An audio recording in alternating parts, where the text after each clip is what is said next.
Good morning, everybody. It is my great pleasure to welcome Joanna Bryson to Microsoft Research today for her to give her talk. And she's going to be spending the day here talking to a bunch of us. She's an associate professor at the University of Perth, and she is a transdisciplinary researcher focusing on many different problems, many problems that are very interesting to us at the intersection of AI, psychology, autonomy, ethics of robotics, and human cooperation, collaboration. So I'll welcome her to talk about her fascinating research. And if you have questions during the talk, please free to ask. Thank you.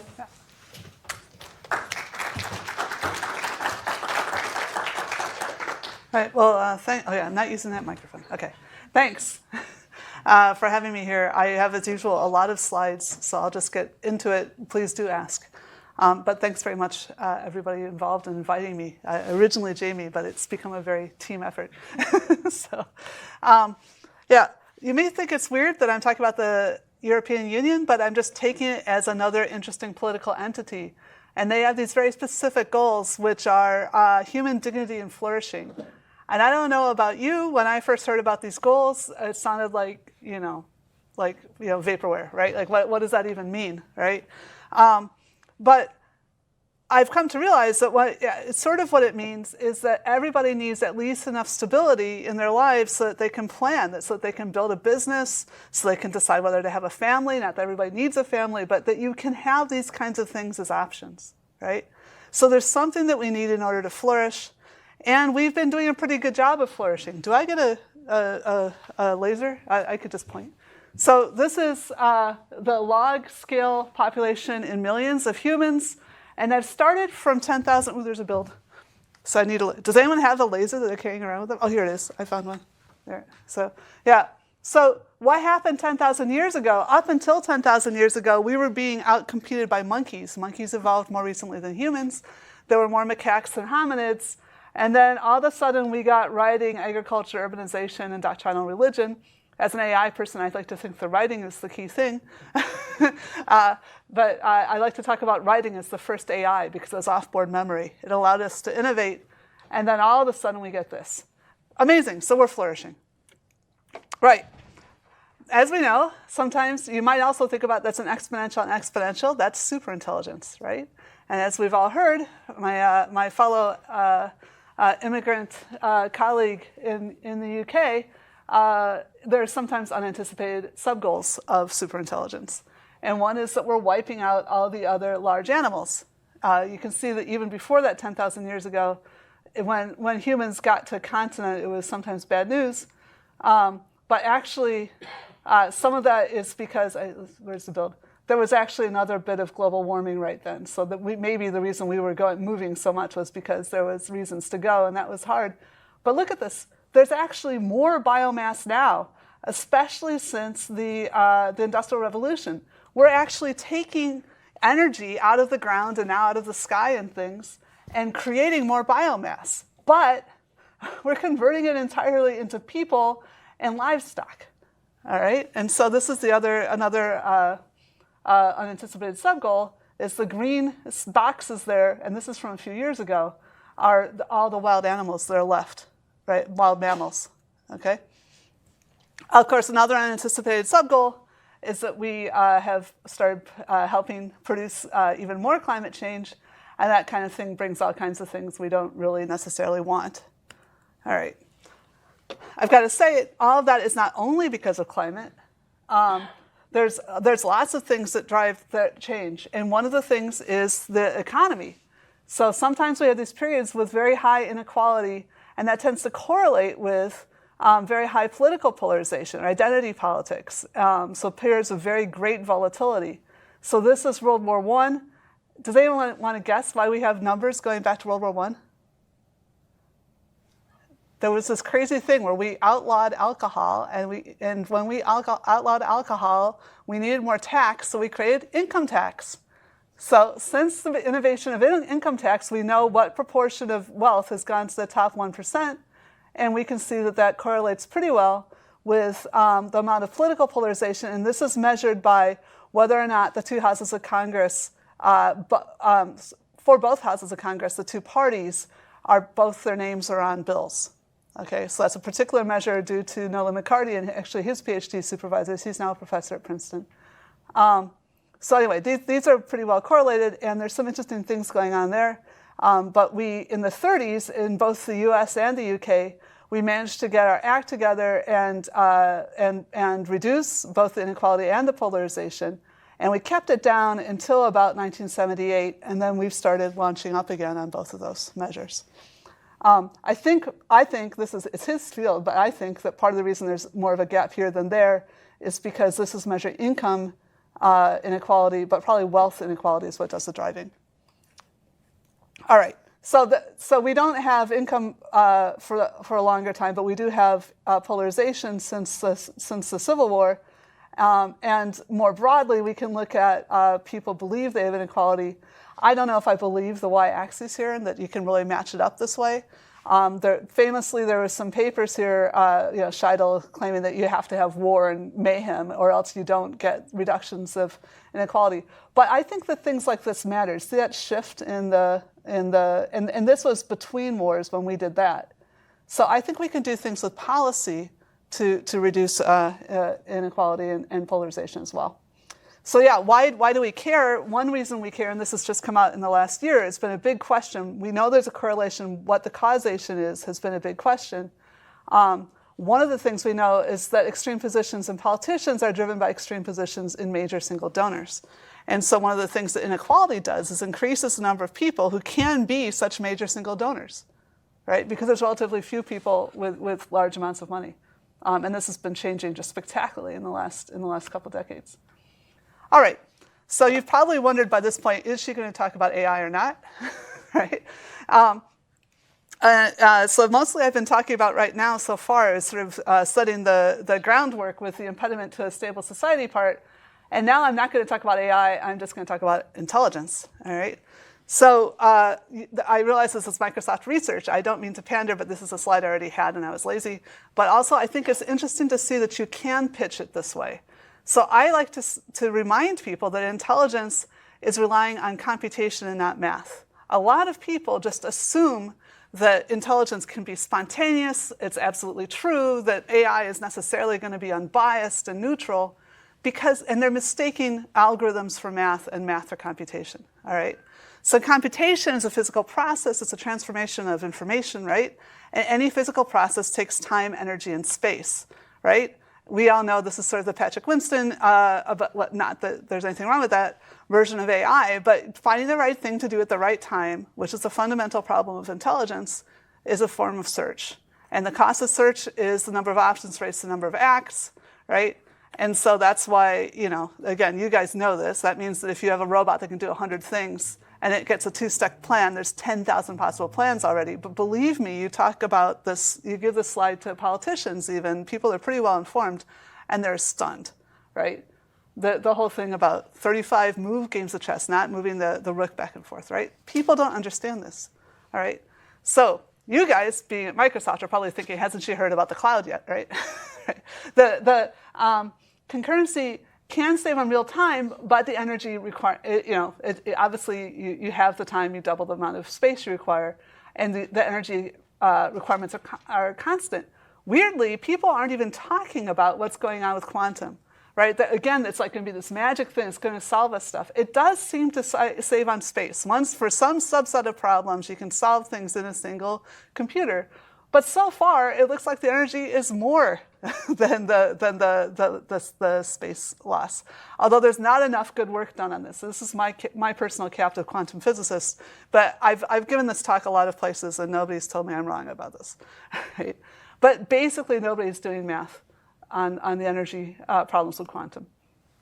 So yes, omniscience is not actually a real threat.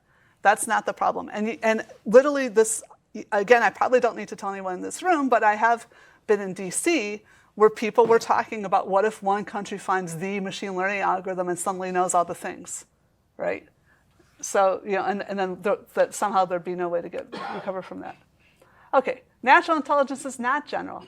Again, I wrote this talk yesterday. Nobody said this to me this morning. Nobody has so far, and the three people I've talked to has mentioned AGI. But anyway, I'll mention it. Right? Early in psychology, we thought that any stimulus could provoke any response. We were wrong. All right? It turns out pigeons can learn to peck for food and to flap their wings to avoid shock. And incidentally, not every pigeon can learn this. Most pigeons don't peck that much. It's actually the genius pigeons that were used for all those experiments you see, and people tell you, oh, pigeons, right? Okay, but anyway, pigeons can learn to peck for food. They cannot learn to peck in order to avoid shock or to flap their wings for food.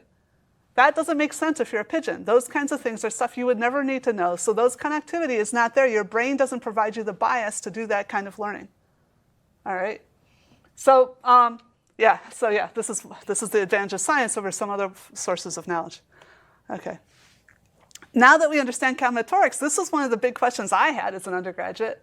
Why is it that the brain, given that there's evolution and everything, why hasn't the brain settled down on one architecture? Right? Why haven't we figured out the best way to represent information? Why is there different connectivity in different parts of the brain? Well, different parts of the brain are solving different problems. So there's going to be different optimal solutions to these different problems. And so, of course, you're going to get different connectivity and different representations and things. And nobody really, when you think about it hard, expects that the whole brain is going to look like one giant retina. Right? I mean, come on, it's just doing different stuff. All right?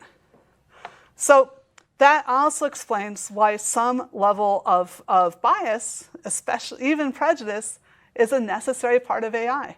And again, I think you guys know about this work, but I don't know. How many people know about my science paper, the one about that word embeddings have prejudice? Okay. How many people know about your guys' paper that came out? Well, it hit arXiv at the same time, but but went to NIPS. Right. Okay. So there was, for those of you who don't know, there's actually that was not entirely an overlapping group, but it wasn't everyone. All right. So I will do this a little bit. So if you just use word embeddings, which is basically a giant vector, I'm going to show you a picture later. So you basically just sit around and count how words co-occur next to each other. You recover the things that scientists call implicit biases. All right. So we took every single study we could find. This is because the first author was a Princeton postdoc, and the final author was up for tenure this year at Princeton. Every single paper that had the implicit association test in it and used words and used them on the general population, because we were using the web and we couldn't tell who had written what part of the web, so we could only use general population results. But we matched every single one of them. Right? So this, for example, is showing you have a bunch of women's names representing women and men's names representing men, and family words representing the domestic sphere, and career words representing the corporate sphere. And then you find if the world was a perfectly fair place, people should be able to, if you give them the task of matching words up, they should be just as fast at matching up women to career and men to family as the other way around. But in fact, they're much faster at doing women to career, to family, and men to career. And so this is them being faster like regular people, and D is a measurement in terms of standard deviation.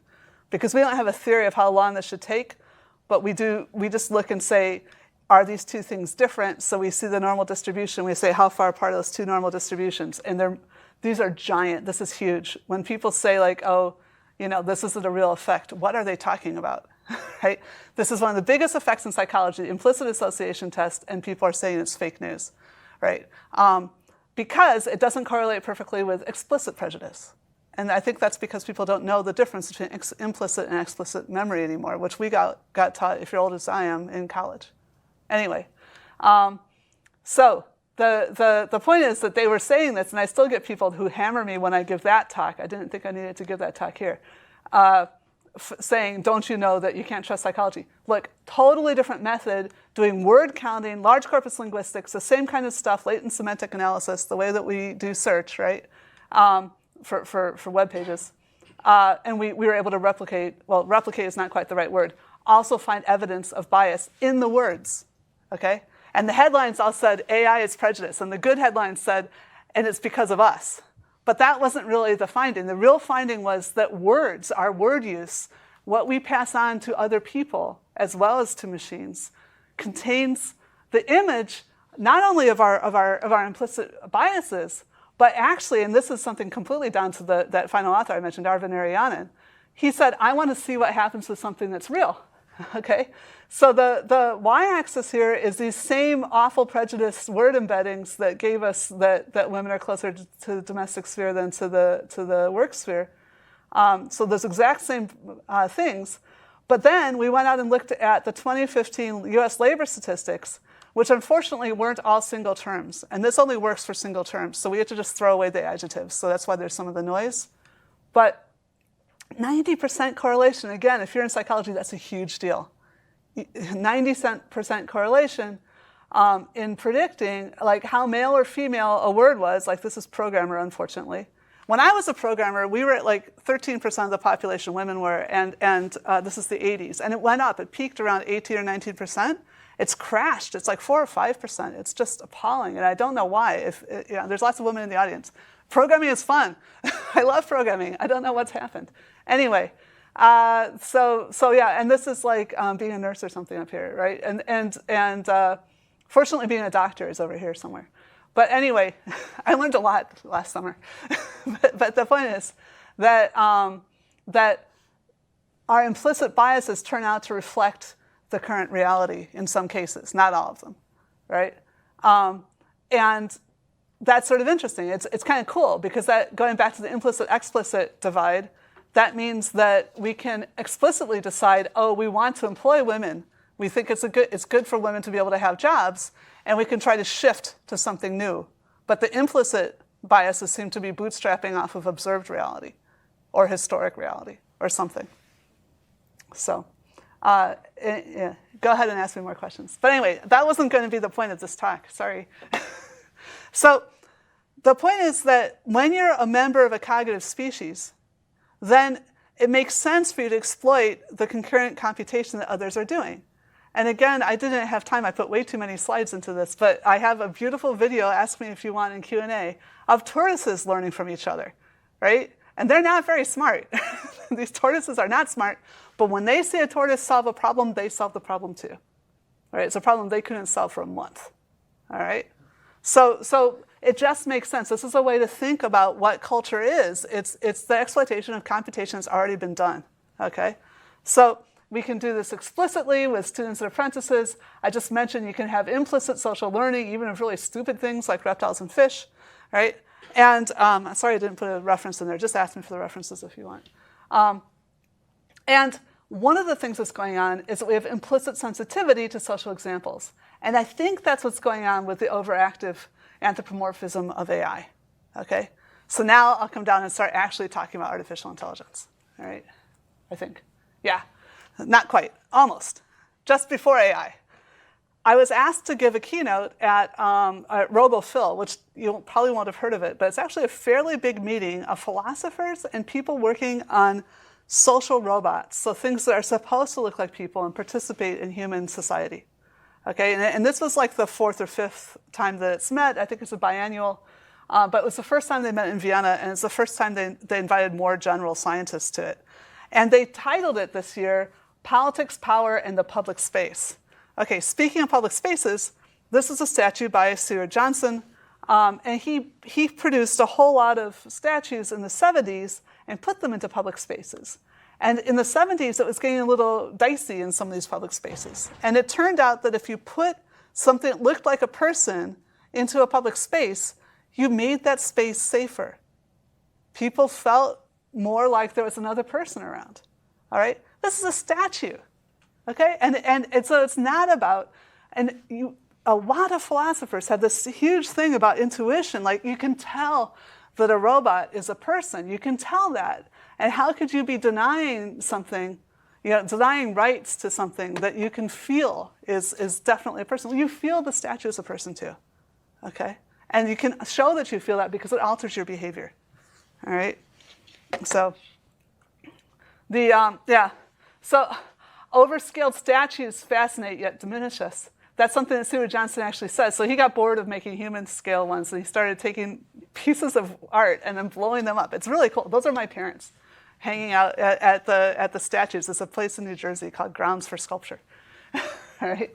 So there's a concept from psychology, again, just bing this, supernormal stimulus, that if you have something that you evolved to attend to, and then you're never going to, in evolutionary history, have hit something that was a greater example of that, you can actually over-respond to it, and your biology doesn't shut you down from doing that.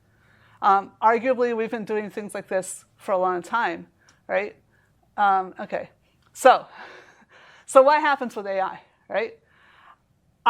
This is how I got into AI ethics. So I have a couple degrees in psychology, but I also have a couple degrees in AI. And when I started my PhD, I was on this project that was, this robot, at the time that I was on it, and at the time this picture was taken, did not work. This is basically a sculpture made out of motors, okay? But it turned out there was all these processors that were supposed to be its brain, and it turned out they weren't properly grounded. So anyway, the whole time I was on the project, it didn't work. And yet, people would walk by and say, it'd be unethical to unplug that. And they were proud to know that they had this certain knowledge that it'd be unethical to unplug this thing, all right? They generalize from feminism and the civil rights movement. They found out that the most unlikeliest things turn out to be people, right? And that they could just say, oh yeah, well, obviously if a woman could be a person, then this is too, right? Yeah. So anyway, yeah. And there's something really strange going on here. They really, really get angry if you say that this is not a person. And that they say that we have a right to fall in love with these things. We have a right to have our best friends that we can buy and sell citizens, right? So I think this is sort of both sick and dangerous. And I say that as somebody who seriously thought she was going to dedicate her entire PhD to making this into a child. All right, so I realize, I get it, I've been there. But you can read some of the papers about this. Kathleen Richardson in particular talks about this in the feminist context. But yeah, so this is me back then. If you're young like that now, beware. But that robot on the left, the robot on the right didn't work at the time. It did eventually work. The one on the left already worked. Nobody ever said, like, oh, it'd be unethical to unplug the insect robots, even though they actually worked. They were smarter in some sense, right? So yeah, unethical to unplug Cog.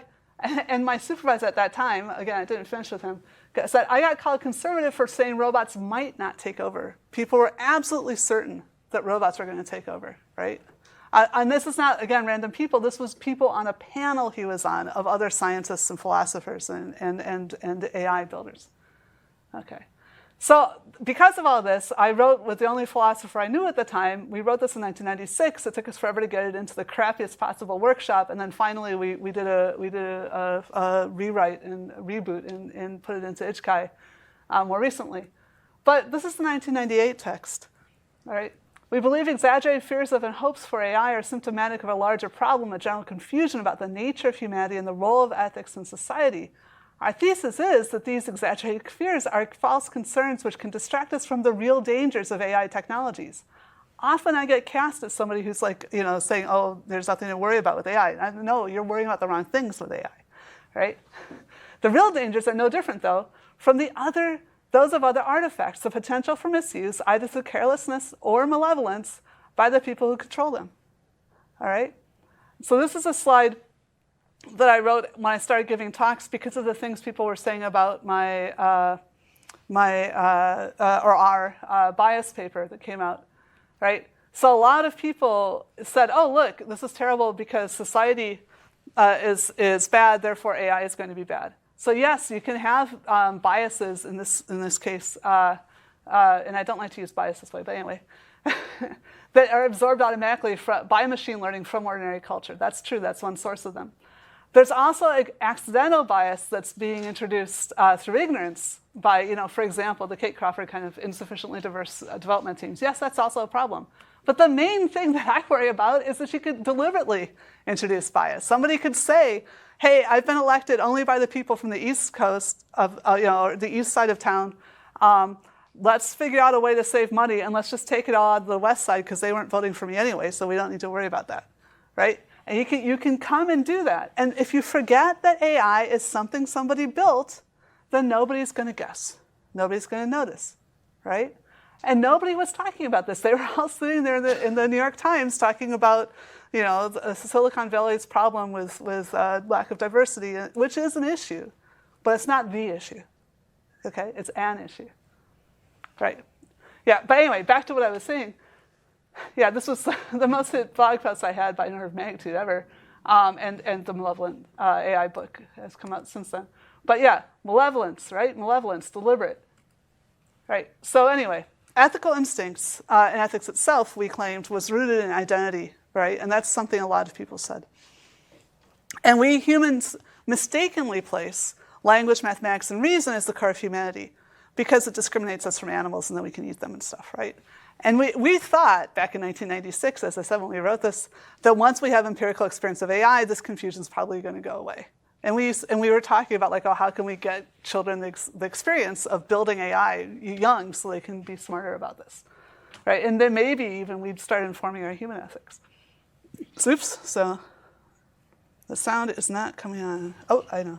There we go. So this is just an undergraduate finding a course in intelligent control and cognitive systems.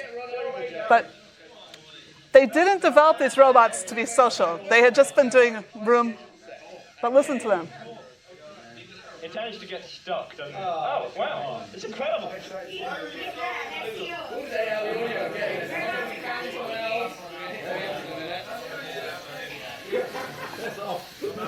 I like how it does kind of oversteering. So I don't know if you're picking this up. To me, it's pretty clear to me that these guys are identifying with the robots they've built. They are projecting themselves into this space, and it's as if they were there, that they're falling over, they're saying these things. They're seeing themselves in their robots that are running around. Like I was talking at the same types of thing. Those robots were built by them individually for their projects, and then we have this thing called the beauty competition at the end of the year to decide which robots don't have to be dismantled, but rather can be used to attract freshmen to University of Bath, right? And to live for another year. And the beauty competition is based on, we bring 3 naive people who don't know anything about AI. One year we used the theory of computation group to look at the robots and see which one just looks most intelligent from the outside. Okay. So anyway, the point is that so the students are seeing their robots do something they've never done before, which is interact with other robots, and they project themselves into it. And we get this final year student at a leading computer science undergraduate degree in Britain who has built and programmed the robot themselves, talking about loving his robot. Okay. So, okay, yeah, I'm sure he can make some kind of disassociation here. I think that, at least for developers, that we can have like the movie actor dissociation. But it's not clear to me. In fact, anyone who is an actor knows that not everybody can make the movie actor, movie character actor dissociation anyway, right? And it's not clear what's happening to people when we put robots out there, that they're able to tell that there's this narrative that we like to play, and then there's the reality of the robot. Yes. So I don't think it's just AI though. Like I've done a study of programmers debugging distributed systems, and they say things like the server says this, and then the client says that. Right, so it's not, I don't know that it's that they're anthropomorphizing it so much as just, it's a useful vocabulary, like It's just a useful metaphor for describing the technology. That's certainly true, and that's actually a really difficult problem, especially if you start becoming known for this stuff. Yeah, I have to go back through my proofs and make sure that I haven't done that all the time, because of course it was easier to say, oh, the car wants to do this or whatever. So that is ordinary language, you're right. But when it becomes something that an awful lot of ordinary culture has told people really is a person, then I think it starts to become confusing. And so that's why I do go back through my proofs and try to make that change. But yeah, I remember when we used to say, like, oh, multi-agent systems is going to be a new way to do software engineering because it helps people think better about, especially in proactive contexts, real-time proactive contexts, the responsibilities of the different parts of the system, if they can use social reasoning on those different aspects. And there's all this nice anthropology showing that we're better at reasoning about humans than about abstractions. So anyway, I think this is the way I currently think what's going on. So I sort of mentioned this before. Intelligence is doing the right thing at the right time. And artificial intelligence, the only difference between it and natural is that it's an artifact. It was deliberately made, right? So agents are just a vector of change. We don't care about agency. What we care about is moral agents, okay? The moral agent is the thing that a society holds responsible for their actions. Now, a lot of people think when you get into ethics that there is some absolute ethics that we're all converging towards. That somebody has written down a set of rules and carved it in stone, and we just need to figure it out. But I can give you very clear examples of moral agency being different between societies, which is at what age is a child responsible for their own actions? Okay? Massive disagreement about a fundamental question, right, between cultures. Even how old do you need to be to say that you want to be married or to consent to sex, right? This is something that we've spent a lot of time trying to figure out. So moral agency is something that a society works out for itself. And moral patiency, similarly, is the other side, is what are the things we feel responsible for? Now, the interesting thing is that these together are moral subjects, and if you look at, for example, Roman law, they sort of say, oh, you're only a moral or a legal patient if you're a legal agent, right? That the law is about us. But that's the opposite of psychological intuition. So people feel that there's more patiency where there's less agency. So we all are supposed to be helping babies, you know. And a lot of people don't feel obliged to, you know, adults that have addiction problems or whatever. They're like, hey, come on, they're an adult. They should take care of it themselves. So that's the way. These are the definitions, just so we have a clearer conversation about what the actual problems are. Okay, and now this is all just true. This is a weird thing that people hate. Okay, so my claim is that ethics is a set of behaviors that creates and sustains a society, right? Including by defining its identity, and that's why we get hung up on some of the things like, okay, the British don't eat horses, right? They don't, and the people in Eastern Europe they do, but it's a big deal. Yeah. Probably this is not your main point, but do you think visual illusion is a part of intelligence? Sorry, visual illusion? Illusions? Yeah, like the Gestalt effect. Yeah, well, I think it's a part of our intelligence. Yeah, yes. But let's that's an interesting question, but it's not directly on the current narratives. Yeah. Let's save it for Q&A. Okay? Thanks. All right. So ethics is something that a society develops to stabilize itself. And there are things there will be, this includes general principles, right? Like, you know, murder and theft and things like that tend to destabilize a society, any society. So societies will tend to converge on those kinds of rules. But then, as I said, one of the things that helps you keep your society together is by maintaining its identity, deciding who is a part of your society. That is actually one of the things by which a society defends itself. I mean, you could think of as the original part of governance is that the main thing that governance does is allocate resources to defining an identity for a group, right? To build some kind of defenses around a village or something, right? That's sort of the redistribution and security are the sort of the central things that are defining a society so it can function in particular ways. Is it fair to say that ethics are necessary but not sufficient?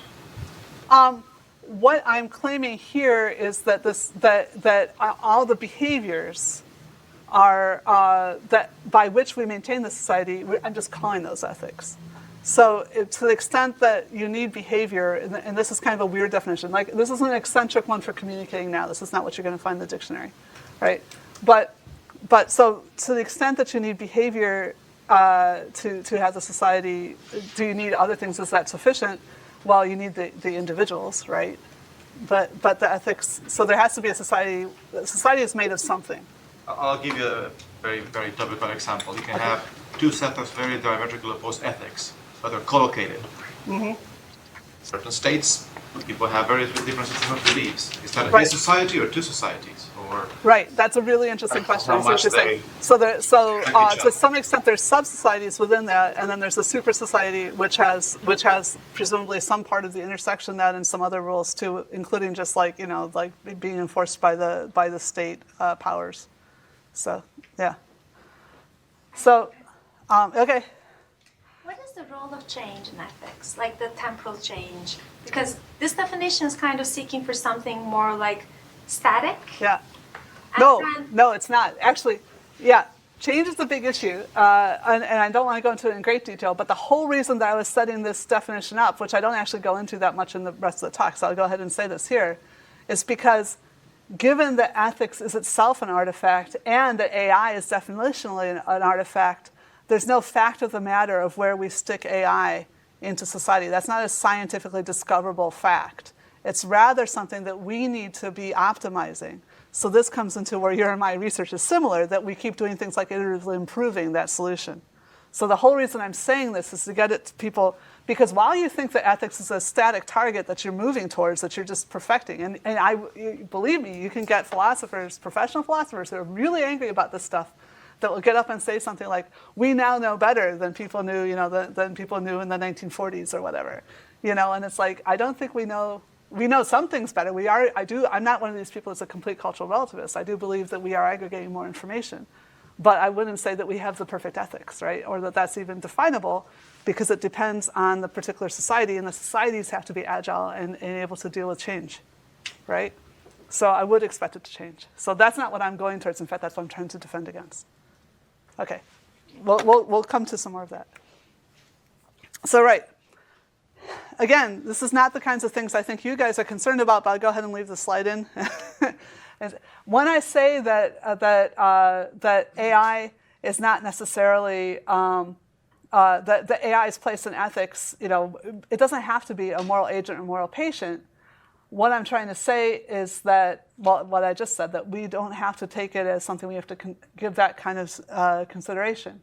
That doesn't mean that we can't take moral action. All right. So what is moral actions? If you have a behavioral context that affords more than one possible action, and the individual, first of all, the society believes that some one of those actions is more socially beneficial, and the individual is able to recognize that. All right?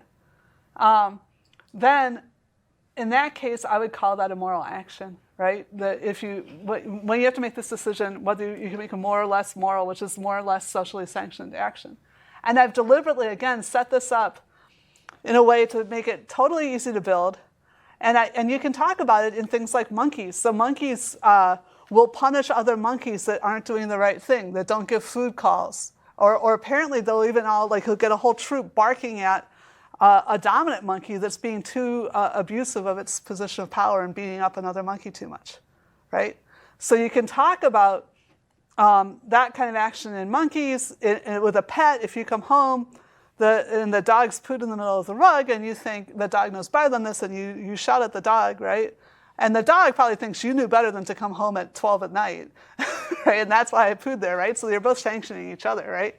But nobody outside of your household is going to consider the dog to be a legal agent or whatever, right? But you're acting like within the society of your family that you thought the dog knew what its options were and that it chose the wrong one, okay? So we can. I'm not saying that AI has to be immoral when I say that we don't need to make AI out to be moral agents or moral patients. Okay? Right, yeah. So yeah, again, just to be controversial, monkeys, children, pets, women, slaves, and robots can autonomously select moral actions without being held to be moral by or legal agents by their wider society. I'm not saying I support all those solutions. I'm not saying that I think it's a good idea to consider some people to not be responsible or to own their own actions or property. But I'm saying that those are the kinds of decisions societies have previously made. And I think it's very important to realize that when we talk about human justice, it's not about maintaining some kind of balance. A lot of it's about dissuasion. And so one of the things that I'm going here with this set of things, and I'm realizing I've put too many interesting talks together and not drawn quite enough threads. But where I'm going with this is it doesn't make sense for the AI to be set up as a legal agent, as a legal person, because we're not going to be able to sanction it. So we can still have it taking legal actions, but not be the legal agent. All right, and so monkeys and pets are easily dissuadable by things like social isolation. Being isolated is torture for a social animal. Like fish that like to school, they die of stress when you take them into an isolated situation, and it is torture for humans, right? So monkeys and pets are dissuaded by the kinds of things we do. They may not care if they lose their money, but they care about being isolated from their families. AI and shell companies, you can make it care about money and things like that, but they aren't dissuadable, right? The whole point of a shell company is that the people who are taking the fall are not the ones who mind, right, that you've set something up that can go bankrupt and nobody actually cares.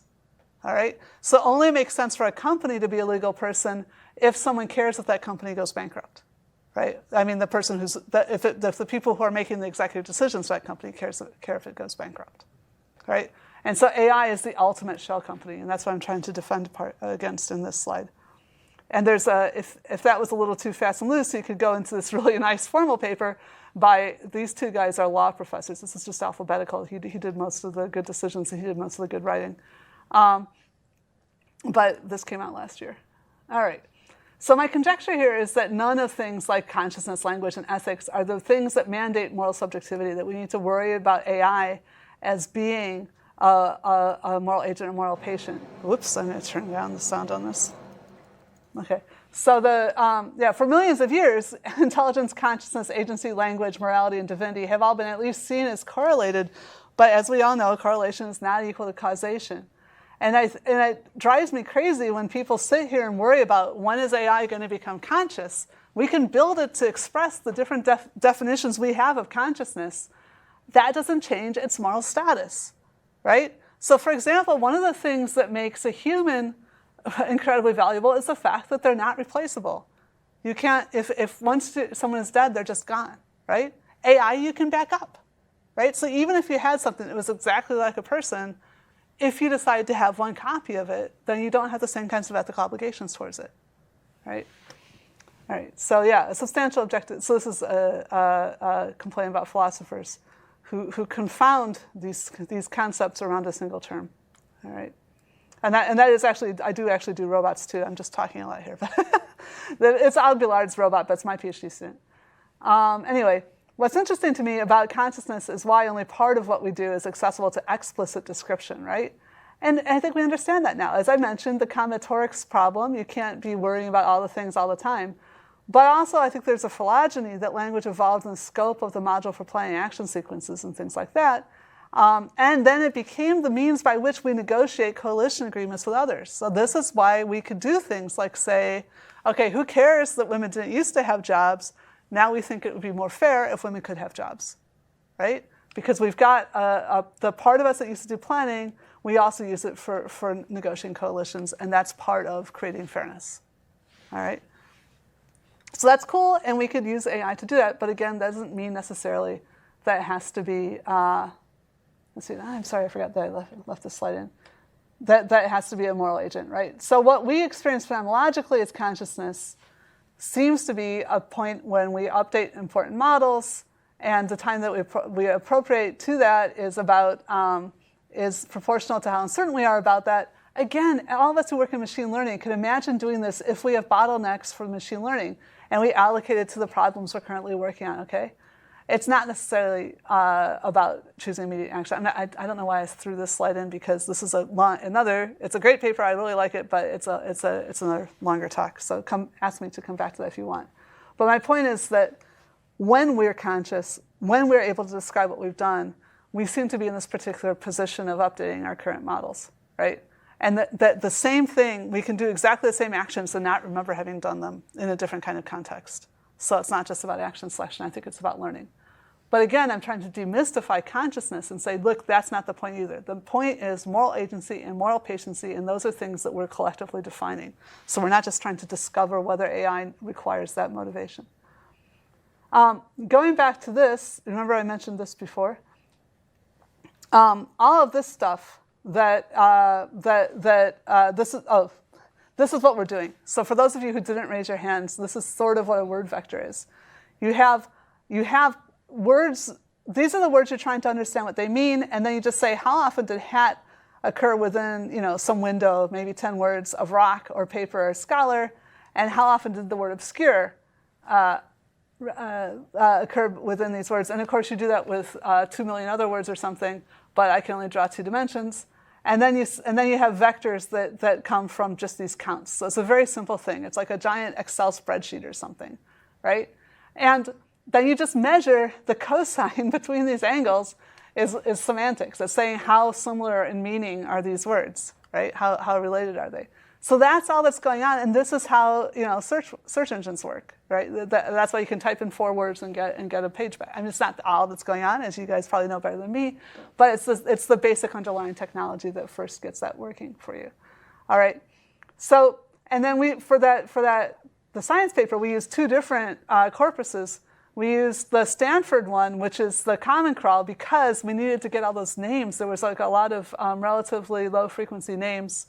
And we only got this from having 840 billion tokens, of which 2.2 million were unique. So we got that from Stanford. But we also did the same thing using Word2Vec and Google News. Apologies, I don't know if Microsoft also has, I'm sure you do, word embeddings that you distribute, and Corpora. It was the same, except for that they didn't have enough African-American names in the corpus, so we couldn't put it as the main article. But anyway, the first thing we did was this test. The first thing, this is the first implicit association test paper, the first one about finding this way of recording implicit bias in individuals. And they knew this was going to be really controversial, so they tried with something. The first thing they at least report about is looking at the names of flowers, the names of insects, and pleasant things and unpleasant things. And they say, can we find out that there's implicit associations, at least, if you want to call them biases or not, that flowers are more pleasant than insects, and insects are more unpleasant compared to each other, right? And yes, you can find that. And yes, you can find that with corpus linguistics, all right? And I think this got really overlooked. This is basically saying counting words returns viscera, right? So even if you're talking about phenomenological consciousness, we sort of have that, right? And so even things like, when will AI become empathetic, right? Well, and when Amazon started doing recommendation services, that was when it was becoming empathetic. It's not empathy like we have, where we generalize from the models in ourselves to figure out what each other is doing, which incidentally is biased because it makes us more able to understand people more like ourselves. So it's actually one of the mechanisms by which humans can distance. And I really like Paul Bloom's book about, against empathy. It's like empathy shouldn't be the foundation of morality anyway. But the point is, maybe we can even do better with AI, because it's not generalizing from itself, from an internal model. Or an internal model based on its own experience. It's generalizing from models that we've built of other people. So we can actually go out and find out people all over the world. What were they doing? Which one's most like you? And what are you probably feeling if you're doing that, if the other person told us how they felt, right?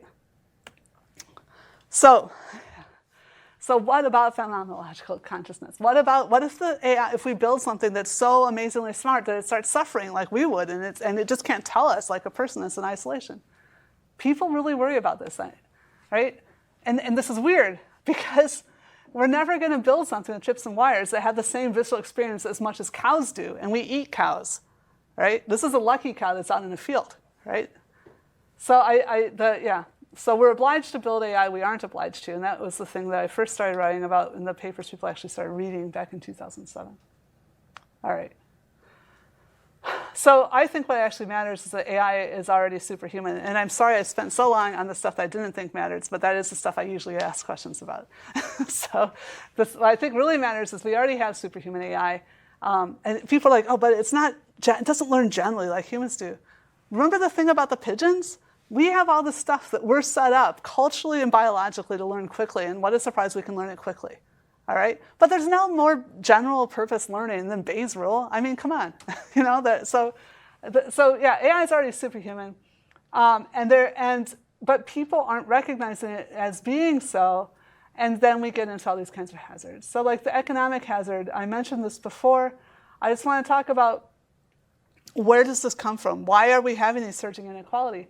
I think part of the problem. We have a paper. Next slide, right? We have a paper coming out about this, but we think what's going on is when you introduce a technology that reduces the cost of distance, then you're just going to have fewer winners. So in the late 19th century, that was like rail, it was telegraph, so the newspapers were getting this, and oil, right? Oil was lighter and cheaper, so it's not that it eliminated the cost of distance, but it massively reduced it. So if we're going to go, say we were going to go for beer after this, right? And say we were actually in a town, not on a campus. We wouldn't go to the best pub in the entire town. We would go to some combination of a good pub and one that's near to us, right? So that's one of the ways you can have lots of pubs and lots of people can get money, right? But with all of a sudden you can get your newspaper across the entire country, then there's fewer newspapers, right? Because everybody wants to go get the New York Times or whatever, right? Not my favorite newspaper, but whatever. So when the Great Coupling happened, some people say, oh, there was just a war. That's just a war. No, it's not just a war. As I mentioned, it's before the war. It was a massive shift in spending, right? The war was part of that. The war effort was part of that, but it continued beyond that through the Cold War. A shift in spending that was redistribution. Maybe it was when we were giving incredibly high amounts of wages to uneducated white males, right? But somehow we were getting money out into the economy, and we were getting less inequality, all right? Literally in 1945, this is FDR, right?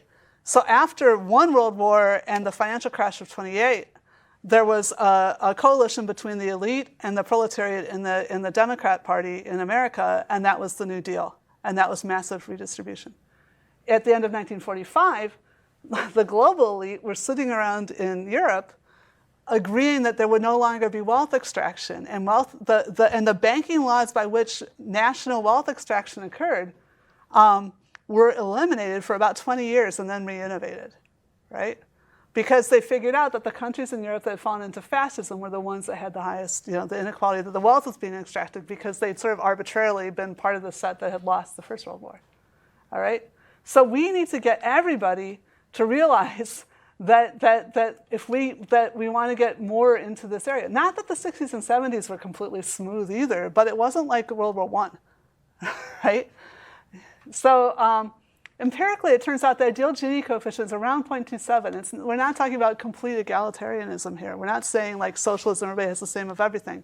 You do want to get more money to people that are doing good work, right? We're just talking about how steep is the inequality. Okay, so this is actually a paper that got into arXiv within the last week. Again, I'm not going to talk about it too much, but I was just one slide. But we started from the assumption that there's, as I mentioned, this big question: why is inequality and political polarization correlated? So what we assume in the model is that in-group cooperation is less likely to pay off well, but also less likely to fail. All right.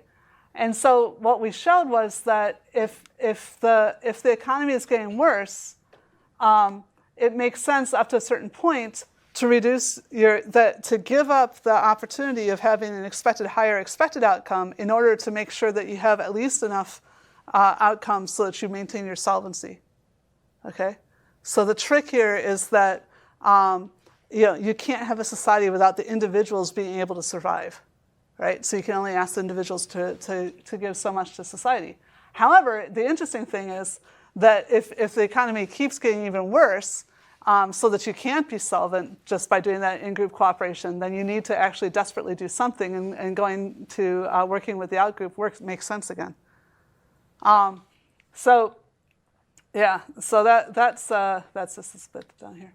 But anyway, and then again, in some contexts, and I really don't want to go into this too much before we get through peer review, but we've shown this in a couple of models, that polarization, it's much easier to get gradual increase than to get gradual decrease. Again, because of that nonlinearity at that one point. And so that might explain why you tend to see these big corrections like the New Deal, rather than like everything just does slowly relaxing again. Anyway, I already mentioned the legal one, that assigning responsibility or personhood to artifacts or trying to tax them. I'm sorry, I know Bill Gates thought we should tax robots. Robots are not countable. They're not like people. If you set up a tax regime on the individual robots, then we're just going to reprogram and redesign the robots. We all know that, right? So that's why I'm actually one of the people that supports redistribution based on the shift in the amount of money a company is worth from one year to the next. I mean, actually, I didn't put this slide in, so I'll just say this relatively quickly. I don't believe that there are that we're having free internet interactions. I think that we're bartering data. So we get data or entertainment because we like going on the internet. Companies get information about us from that exchange, right? That not only is that not, because it's not denominated, it's not taxed. So income tax is not working right there. But it can't even be denominated. It's often years later that you suddenly find new value in the old data, right? So it doesn't make sense. Income tax is not making sense right now in the context of internet services. And so that's why I think we have to go back to thinking about wealth tax, which incidentally is a lot easier to have a nice stable regulation of wealth tax than of income tax. Income tax makes all kinds of problems. So I think we really need to think about major shifts. But anyway, this is just talking about that in Europe, they're talking about e-personhood for two reasons. Partly because there's people who want to make AI that will be their friends and lovers that they own, right? And so those are the guys that will go on television. But then quietly, there's things like car companies that are worried about they're creating driverless cars and how the liability is going to work when Google and Apple are saying, oh, we'll be liable. Well, of course, we'll take all the liability on. And they have more money than they can legally spend. So if you're like a car company that's been paying pensions and everything for decades, then that sounds scary. But making them into legal persons so that you can say, hey, company, I have an idea. Why don't you fully automate part of your business process, and then we'll allow you to cap your tax and legal liabilities by whatever you pushed off into the robot. This is why I first got into, not first, but why I got increased into, ramped up in 2007 was when people started talking about ethical robots in battle. And I didn't want people to push the command decisions onto a robot and say, oh, bad robot, right? But now I'm thinking about this in terms of legal liability. So anyway, the European Parliament asked the European Commission to seriously consider making laws of e-personhood. So that's why we rushed this paper out. We really dropped all our other projects and got this paper out to combat that. And it turned out that the Commission is obliged to take seriously anything the Parliament tells it. So the EU is sort of a democracy, but they shut this thing down in like 4 months. But anyway, there are still people talking about it. For example, Estonia. And if Estonia makes legal personhood for any artifact, all legal persons in Europe have to be recognized by all of Europe. So that's a problem. So yeah, we already have this problem. There's already shell organizations, which some people, if you're into philosophy, might want to read. Listen Petit talk about companies as AI already. So yeah, my personal nightmare, and this slide again is from before she both decided to spend $30 billion something dollar or euro or something building AI, and also became president for life. But yeah, this is a concern that people so don't want to die that they will believe that this chatbot that was trained on their email is themselves, or even if they don't believe it, they just like the idea of extending their will, as we do already with legal wills about like how this land can be used, or my wife will lose all her wealth if she remarries, things like that, right? So people are already trying to extend their will after they die. I really worry about people doing this with data trusts or something, or legal persons. Anyway, so closer to home. In software development, and I used to be really angry at several developers at Microsoft that were coming to policy events and saying, you can't hold us accountable because that would mean we can't use deep learning and you would lose the magic juice, right? But that all changed. That changed sort of midway in 2017. Everybody got on message about accountability and transparency being fundamental and human-centeredness being fundamental values. And I think Microsoft is absolutely being the biggest adult in the room right now about that stuff, being very, very clear about this. But anyway, in the worst case, AI is as inscrutable as humans. We don't know what the weights are doing in human brains either, but we still audit companies, all right? We don't look at the accountant's synapses. And you could disagree. You could say, but at least with an accountant, we can put them on the stand. We just saw that, right? An accountant goes on the stand and says, I absolutely believe that Manafort knew that what Gates told me to do or something, right? So you can still talk to someone. But again, we're really just guessing whether we believe that person or not. In technology, we can actually do better, right? The stuff we're doing is facilitating mandating transparently honest accounting mechanisms. So we could be doing things like keeping our software revision logs on Git or whatever, or at least in-house, and be able to show what we changed, why we changed it, when did we train, what library did we train our system on, what order did we do it in, right? We have the black boxes. I mean, there hasn't been, this is great, there hasn't been a fatal car accident in autonomous driving that we haven't found out exactly what happened, within a few days. That we knew what the robot saw and what the robot did. We may not have, it may take longer to find out why it did that, but we have incredible accounts, unlike when humans hit people, right? So so where are we going with that? Yeah, so we can keep that stuff, and that's a standard because the car industry has tons of liability, and they're very good at this. But the rest of our industry could do this too, right? We should be able to prove due diligence, right? And this is what people have done already with AI in Germany. There was a car case where somebody had a stroke. I don't want to go through, this is a long story, ask me if you want it in Q&A. But the point was, the car company was able to show that there was no way they could have told the person had a stroke. It was just, incredibly bad luck. Right? How much of the software industry could do that if something went wrong with AI? That they could prove that they'd done everything that they could possibly have done, that was the state of the expectations, right? And there's no reason.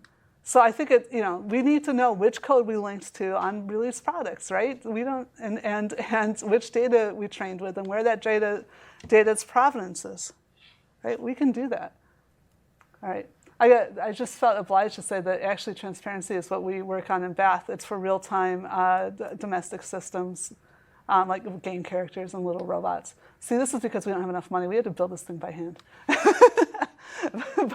But this is the priorities of the system. So the system has hierarchical priorities. It's basically behavior trees.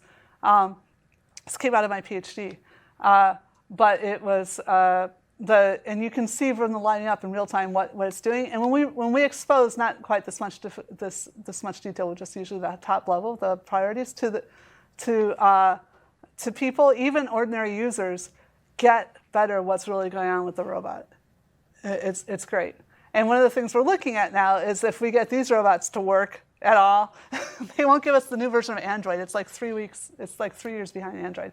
But once we get the robots to work, we're going to see whether that actually the human format interferes with people's ability to understand. Because we do have a little money now. But meanwhile, my student couldn't wait because he just graduated. So he put a little bee costume on that robot, and that already changed how people responded to the transparency information. So anyway, active research with my students right now. But anyway, back to moral. You guys know this, right? Do I need to explain what happened with Cambridge Analytica? I assume everybody's heard about this at this point. But and this is something that unites my two countries. But yeah, and does it matter? It's just politics? Well, it matters, right? I mean, this matters. This is about, this is the scariest thing I actually read in 2017, which is really saying something. All right, and I'm gonna go ahead and, do I have the sound on again? I don't know. We'll see. And we have an army as a soldier and as a general, as a retired general. We have an army of digital soldiers. What we are now, what we call, I call them, because this was an insurgency, folks. This was run like an insurgency. This was irregular warfare at its finest in politics. And that story will continue to be told here. But we have what we call citizen journalists. Yeah. Okay? Because So I think this stuff matters. That's right, yeah. So I think it's really essential, and this is something I'm telling people that are in government, that we hold people to the standards of, you can't magically know how people are going to use your software. But you can say that there's standards that most people in that system said, for example, we won't let you see the personal data that we've collected. But if you tell us, maybe I'll give advertisements to a person like the kind of person you're looking for, but we're not going to just give you their data. And then other people say, yeah, sure, here, have their data. right? And if you can show that like 80% of people knew that was wrong and 20% of the people did it anyway, well, those 20% should be held to account. And I don't, despite the obvious reference here, I don't know for sure. And I trust the courts of law to do this, but if they find that something is wrong, I hope they get really hammered. And I'm not saying eliminated, but there's a lot of hammering that could be done and could still be afforded. I mentioned this earlier, this slide you might recognize. The second half of that slide is for the automatic kind of bias. One thing you could do is compensate with design. I think that's what humans are, right? Like I said, explicit versus implicit memory, right? So you just know not to express a lot of data. Ignorance, though, and this is why I threw this slide in, was because of the conversation we had earlier. Diversify, test, and iterate and improve. That's the thing. When something comes out of ignorance, we can fix it, we can improve it, and that's great. So and then the only way to handle deliberate is by audits and regulation. So we've got to expose our stuff out to help people be able to prove that stuff. Okay. And so this is it, the last slide. I know you guys are dying for that by now. ICT systems have designs and have architecture, right? And architects, as undergraduates, learn about laws, they learn about policy, they get licensed, they learn how to work with governments and urban planners. Because at some point in the past, we decided that it used to be any rich person could build a building, and sometimes it fell on people, or they stuck it somewhere and it clogged up traffic, right? We don't accept that anymore. And I just think we've gotten to this stage now. We as computer scientists have matured where our buildings are falling over on people and affecting everyone, right? So we need to start teaching our undergraduates how to work with government, and we need to collaborate through government in order to make the world stable enough that we can flourish, right? The rate of successful, sustainable innovation is what matters, not just the speed to market. All right, so thank you.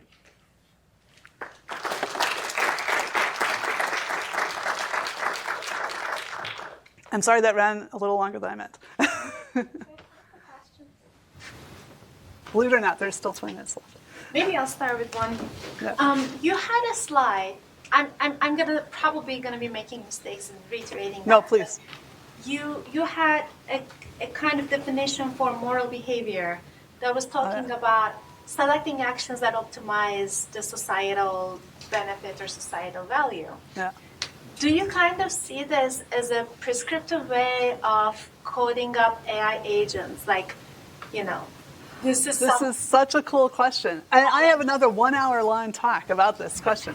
Because with humans even, one of the things is what that slide talked about, you're right, that it said that a society considers an action to be moral when it does the thing that society has decided that it wants, okay? But, so I was doing something for about a decade before now. Yeah, I started in about 2008, working on understanding why there's cultural variation in public goods investment. Why? Because of that stuff I told you guys before about culture being a public good, right? So I was trying to understand why only one species has language. I was working on public goods. And then actually the US military asked me to work on cultural variation, and so I put these two things together. It turns out that different people treat people that invest in the public, different regions of the world have people who tend to treat people differently that invest in the public good. And some of them actually punish those who give more than they do to the public good, right? If they're allowed to, right? This is all secret, like lab experiments, right? So if they can figure out a sneaky way, like vandalism or something, right, to punish the people who've been giving to the public good, they will. And actually, you have more tendency to do that in places that have lower rule of law and lower GDP, and unfortunately, those are two correlated things too. The economy is always complicated like that. So the point is that you have to take care of yourself. There's actually an expression in Eastern Europe in the Slavic languages that if you don't steal, you steal from your family. Right? So there's a baseline of making sure that you stay alive and that you need to be able to do individual investment. And so I think part of what society tends to do is try to get you to invest in society. And so our culture tends to do that. And so it's probably slightly overshooting the level at which you should be investing in the social level. So to give an immediate example in AI, when Google had their driverless cars going around in Mountain View, they had there's strict rules of the road about what you're supposed to do at a four-way stop. And the Google cars were never getting to go. And they had to build into it what people always do, which is that at some point you take the initiative. You don't wait till every other car has come to a full stop and then go, right? You have to say, okay, I've been here long enough, and start going, right? So I don't think we necessarily have to build all AI up to the paragon of ideal morality, but I do think we need to. In fact, I think you necessarily have to equilibrate that a little bit more, and that's one of the weird, interesting things that all this is going to bring out. We actually are. This interacts badly. Accountability interacts badly with privacy, right? So, but I think it's a fixable problem. I'm just saying that it's something we have to defend. But I think we are going to become much more explicitly aware of a lot of the things we had previously not been aware of. Because again, explicitly, we were being encouraged to do things that were in some sense unnatural, but turned out to be good and useful. Does that answer the question? And I actually have a follow-up Okay. question, which is, that kind of assumes that there is a common understanding of what socially good is. Yeah. And, as I'm sure you thought about, there could be cases where a solution could be better for the majority, and there could be another solution that is worse for the majority, but definitely significantly better for the minority.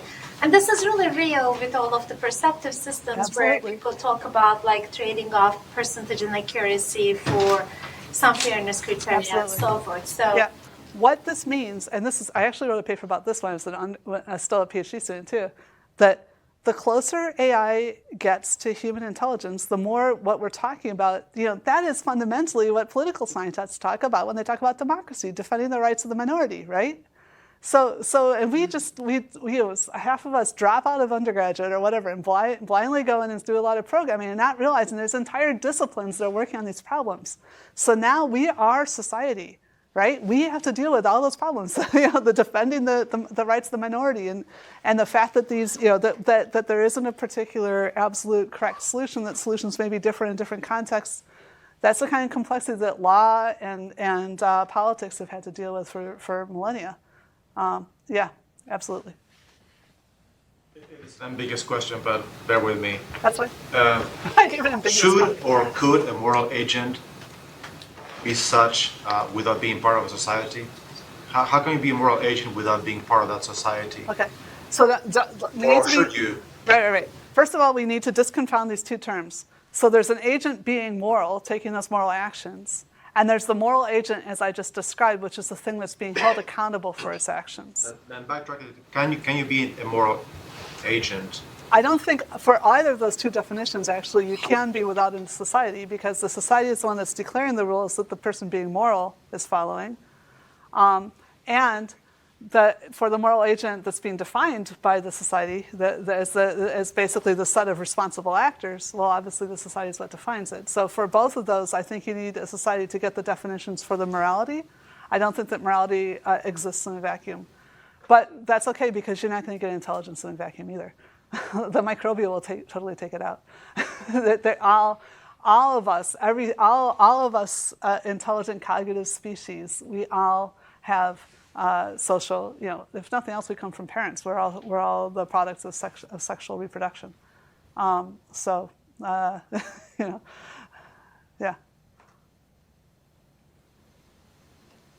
I'm really curious about your last piece about how to control that third threat of just like malicious AI and specifically regulation. So what are some of the government regulations that you foresee, and what would you recommend for those of us in the technical community to stay up to date on those and contribute to that? Well, the main thing that we're trying to do in the UK, at least, which is where I've been an academic since 2002. So I've been an adult since I don't know when, but basically I've been a professional in this particular discipline since 2002. So I'm just more familiar in Britain. But at least in Britain, we don't feel like we need a lot of new laws. We just need to start applying them into ICT and into software, which is something we hadn't been doing before because people didn't understand it. And so I think the main thing is if we maintain the current standards of accountability, then that will encourage, so if the government, which I do feel we're all a part of, if the government part of us maintains accountability through into the software industry and starts understanding it, and actually Macron gave a great interview in Wired about this. But yeah, he says, of course, we always watch a new industry for a while, for a few decades, and then we get involved. But anyway, so if they start pursuing accountability, then we, the other part of we, the software industry, are going to be highly motivated to be able to have transparency, at least sufficient transparency so that we can prove that we've done due diligence, right? So that, because you're not going to have perfect transparency. I already said this to one of you, I think it was you, today. But there's this thing called the map of Germany problem, and I have no idea why it's Germany. But the point is that a map of Germany that was perfect, that had every detail, would be the same size as Germany and would be no use. This is actually another reframing of the whole box thing about all models are wrong, but some are useful, right? So there is, of course, a trade-off about how much transparency you can have, how much explainability you can have, those kinds of things. But we can motivate companies to make the trade-off themselves internally rather than mandating the amount of transparency by just maintaining accountability. And accountability is actually already in the law. It just hasn't been pursued into the technology companies before. And now the governments are realizing technology companies matter. So maybe they will just start pursuing it. So what we're trying to say is that we don't really need so much new laws as we need new practice and to just better education in the prosecutors' offices.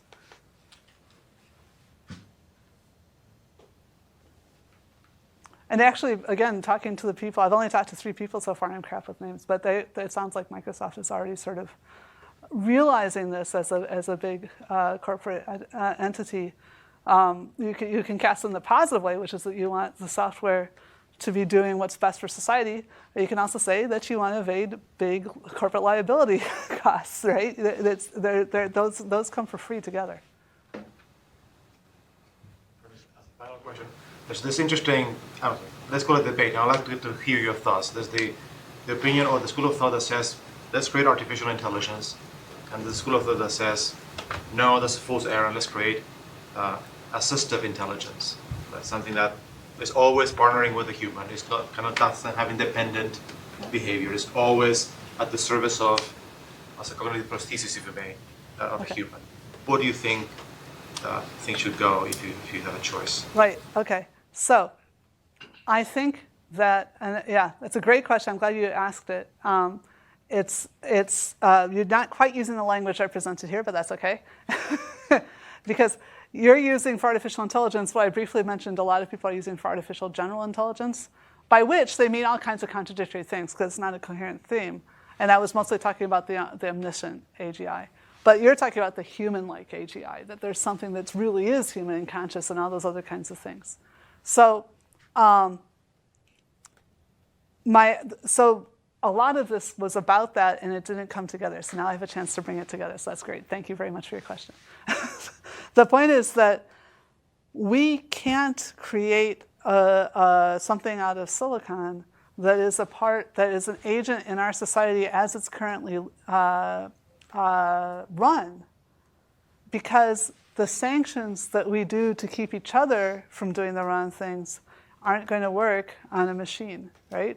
Machines are not going to have, you could build into a robot, a bomb and a the timer is set when there's no other person in the room, and the bomb is going to go off if there's no person around for 5 minutes, okay? And you could say, well, that's kind of like humans, that they don't like to be isolated but it's not liking to be isolated to know that you're just going to blow up, right? What's your investment in not being blown up? And in humans and in fish and everything else, there's a systemic stress, right? And if we have well-designed AI that we can be responsible and accountable for and all those things, you're not going to have things like systemic stress. You're going to have modularity, and you're going to have ways of knowing, it's going to be more separable. So I don't think there's a safe way to build a system. Basically, I think there's no way that we can build a system that we would regulate like we regulate other people. And that's, that was why I just said, I think even legal personhood has been overextended right now, which is why we're having these problems with the shell corporations, all these people building buildings deliberately to make them go bankrupt so they can launder money, right? So that's the kind of thing that I think that we see when we're going out and building these other people.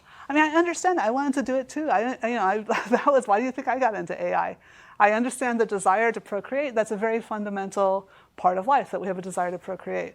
But I think it's better that, I mean, there's a lot of things you can want that aren't necessarily good things for you, right? And I think it's one of those things that it's better for us to figure out how to procreate in terms of making humans at the core as more as the things that are the responsibility or the source of the creativity, right? So you can project your legacy in other ways, through your writings or even through your AI chatbot thing, right?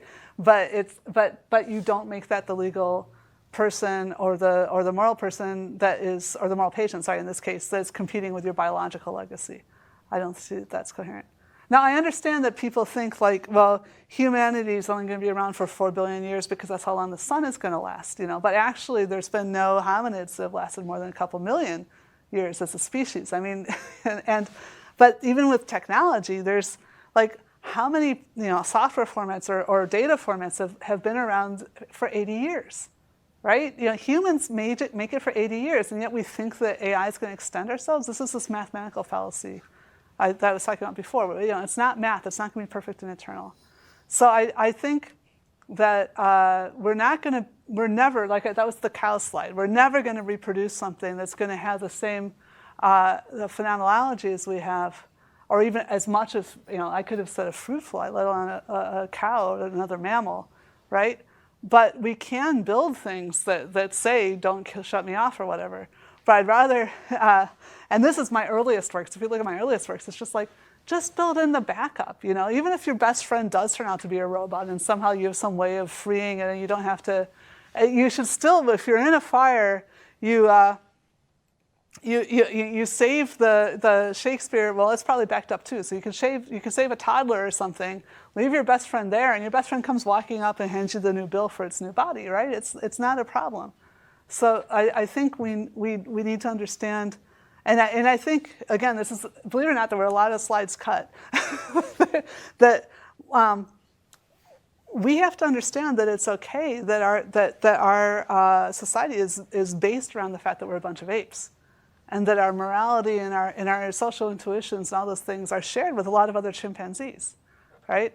And you're not going to have something that has the same motivations, whether social or ambitions or whatever that chimpanzees have, that you build out. I mean, you could sort of absorb it from, like I said, from our text, right? So you could probably get a blueprint that way, but it's not going to be empathically from the inside motivated the same way. So I think it's a mistake to lead people down that direction because they do want it so badly. You said this is going to be the last question. I thought, there's 7 minutes left. That's not true, but my answer just took 6 minutes. There's only 1 minute left. Thank you very much. Okay.